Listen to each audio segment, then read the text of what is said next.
નવા ગામમાંથી આ ફાટક મિનિમમ મારું જન્મ બી નહીં થયેલું એ દિવસથી આ ફાટક છે. અમારું નાનપણથી આ ફાટકથી આ સાઈડથી જવાનું, તા સાઈડથી જવાનું, કારણ કે લીંબાજ બાજુ જવાનું આ એક ફાટો હતો, નવા ગામ બાજુ આવવાનું આ એક જ ફાટો. આજે જ્યારથી અંડરપાસ બન્યું એ અંડરપાસમાં દુનિયાભરની ટ્રાફિક જામ થાય છે. માણસ ટ્રાફિકમાં 1-1 કલાક ફસી જાય છે. બરાબર, અમારું એમ જ કહેવાનું છે આ ફાટક ચાલુ થવું, કારણ કે આ ફાટક રેગ્યુલર બંધ નહીં કર્યું. આ લોકોએ તારીખ આપી, પહેલા તો 1 મહિનાની તારીખ આપી, બીજા મહિનાની તારીખ આપી, ત્રીજા મહિનાની તારીખ, 1 વર્ષથી તારીખ આપતા હતા. બરાબર, તારીખ આપ્યા પછી બી આ ફાટક ખુલ્લું નથી.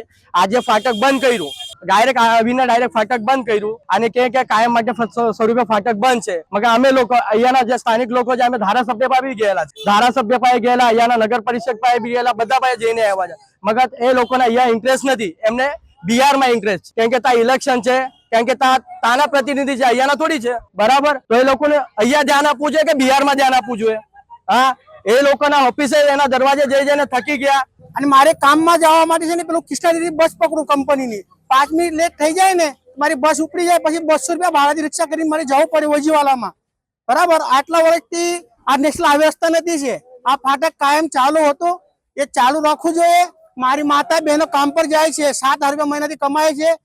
વાનગાંવ કોઈ આપણું યેસુ ગામ જાય છે, આ બેન નું 3,000 રૂપિયા રિક્ષા ભાડું થાય, 5,000 મહિનો પોતાનું ઘર ચાલે. મારું એ કહેવાનું માંગ છે કે આ ફાટક કાયમ ખુલ્લું જોઈએ, બસ બીજું કઈ નહીં.